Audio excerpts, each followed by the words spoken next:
So, basically, this is a literature review of the knowns and unknowns of cytoplasmic streaming. So, I didn't conduct research, but my mentors provided me with a lot of resources that we could use. And over the course of these few weeks, I read most of them and try to gather the best knowledge possible for me, since this is a topic I'm not aware of. Um, this is what we're gonna review over today.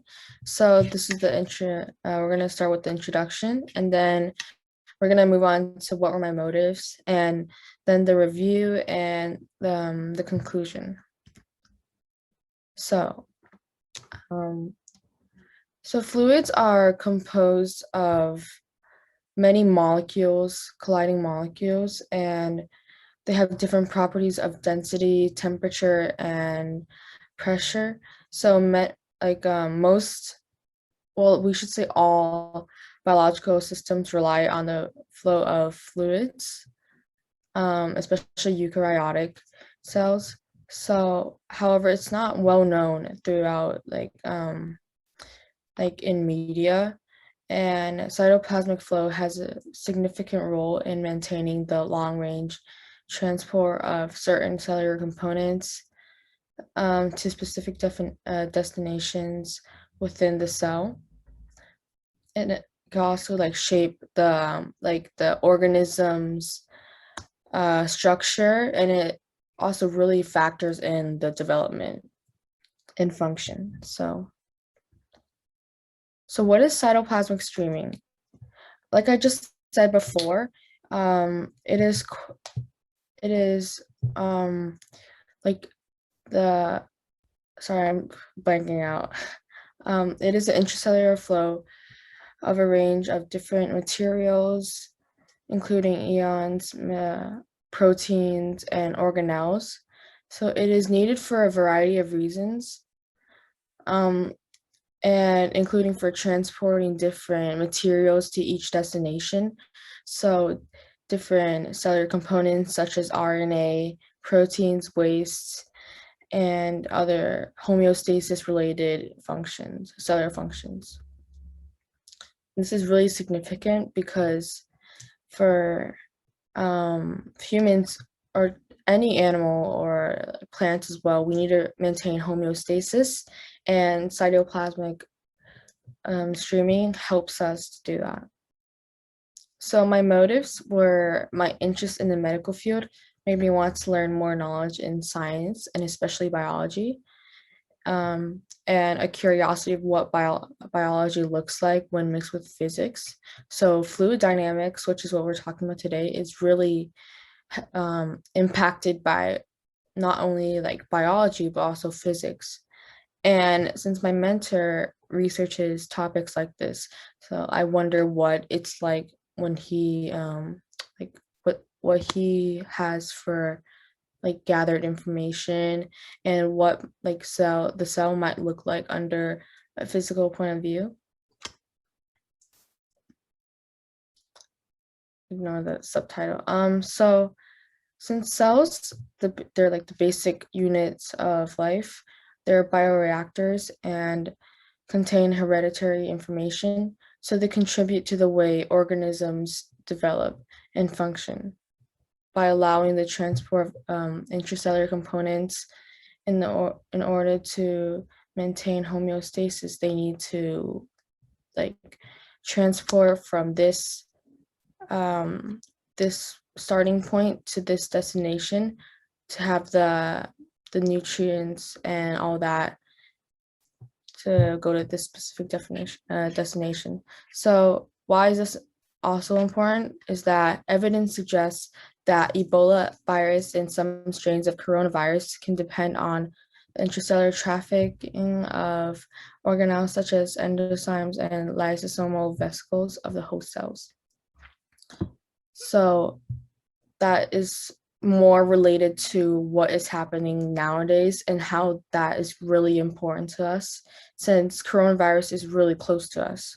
And Also, hearing loss and lung disease and developmental defects from abnormal ciliary structures are examples associated with defects in motor proteins that contribute to the transport of materials within cells. So that just shows that when there is a problem with, for example, motor proteins, which are quite important in cytoplasmic streaming, they help us transport like the components that I mentioned before, and that can contribute to the development and like possibly diseases if it's not transported in its like normal way, in its healthy way. And in addition, pathogenic viruses are able to hack the mechanisms of intracellular transport, causing the delivery of particles to unintended destinations. So that is also an example, not really why this is important, but it's an example of how this can be affected and what that can kind of do in result of effect. For example, if especially in plants, we can say that if their homeostasis is not maintained, that could result them in getting less nutrients and less water, etc., the way that they need to develop into like its full, yeah.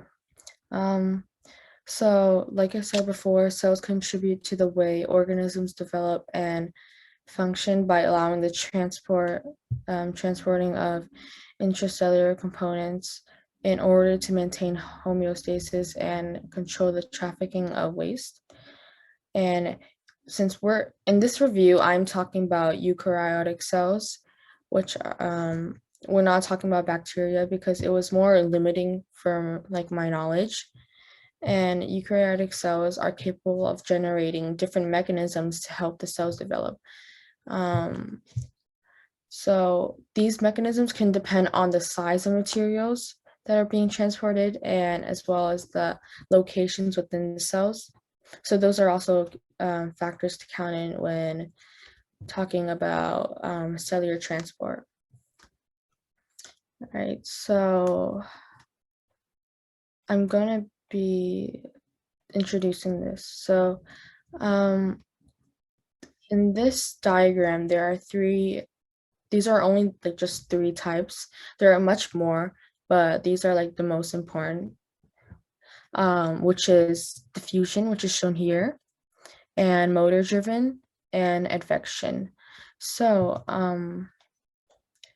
what diffusion does is it moves from high to low concentration, which is one type of movement that is used, and it serves as a mechanism transporting cytoplasmic materials.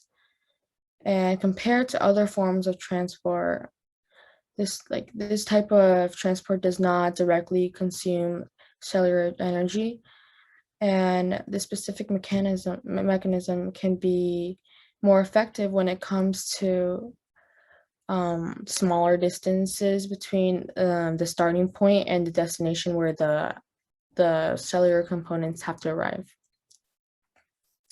And in the second image, oh yeah, it's also to mention that the rate of diffusion and it depends on the size of molecules, and yeah, and also to mention that it also depends on the thickness of the fluid. So moving on to motor driven transport is energy consuming due to the longer distances, and it always requires ATP energy. But as I said, it can travel from for example, this starting point is over here. It can travel all the way to like somewhere that's really far. So molecular motors drive the flow by moving the materials along actin filaments, which I will mention later.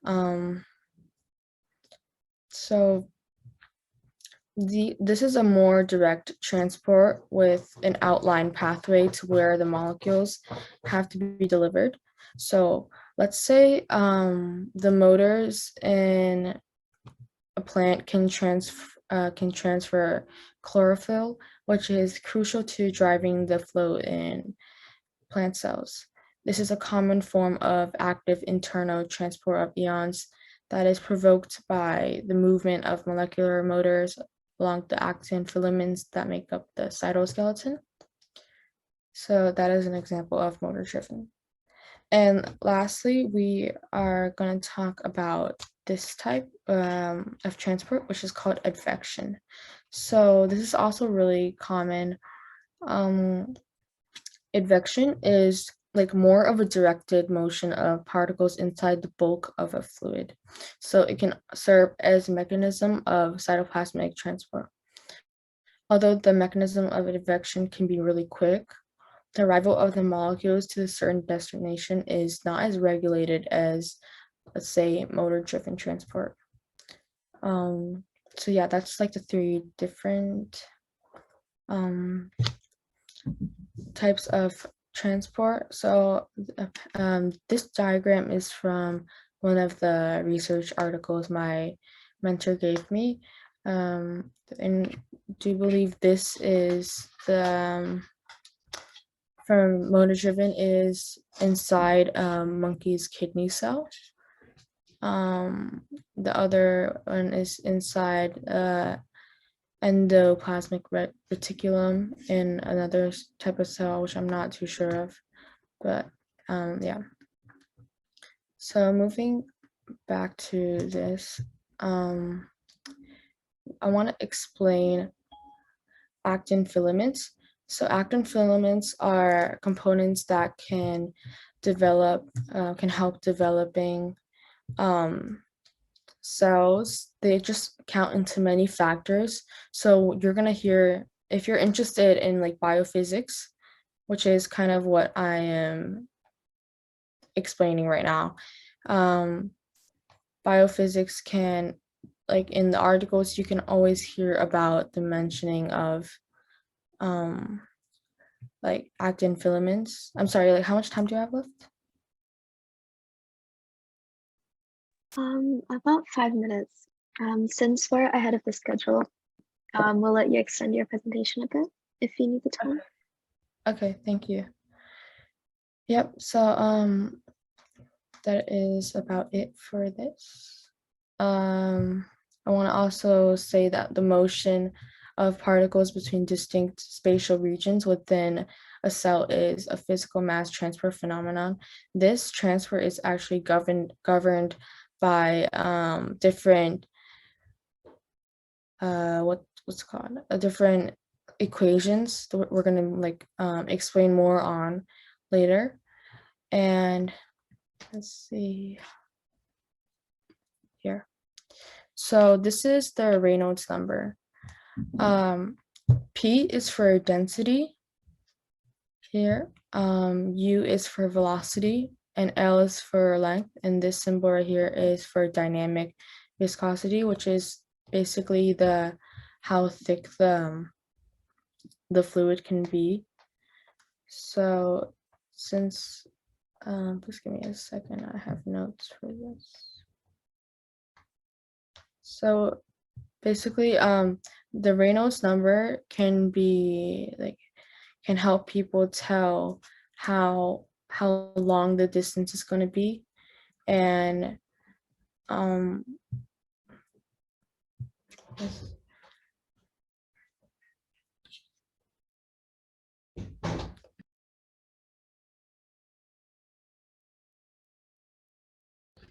sorry, so the Reynolds number is a dimensionless number change where it shows the relative importance of the velocity forces.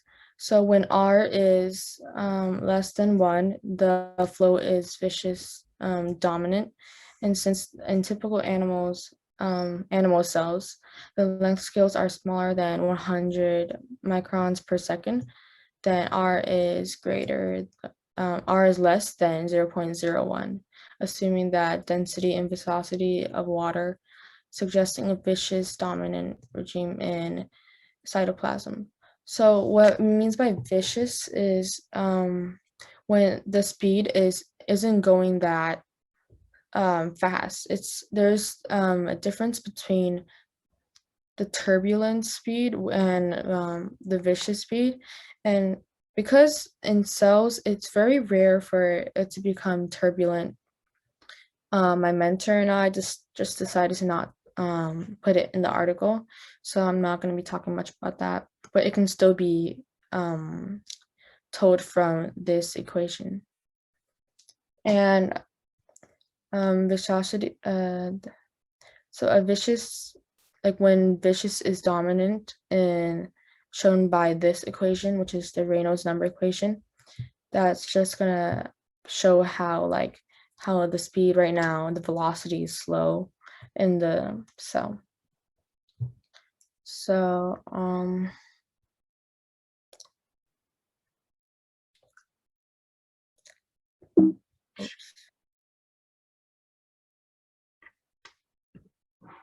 and this is the stochastic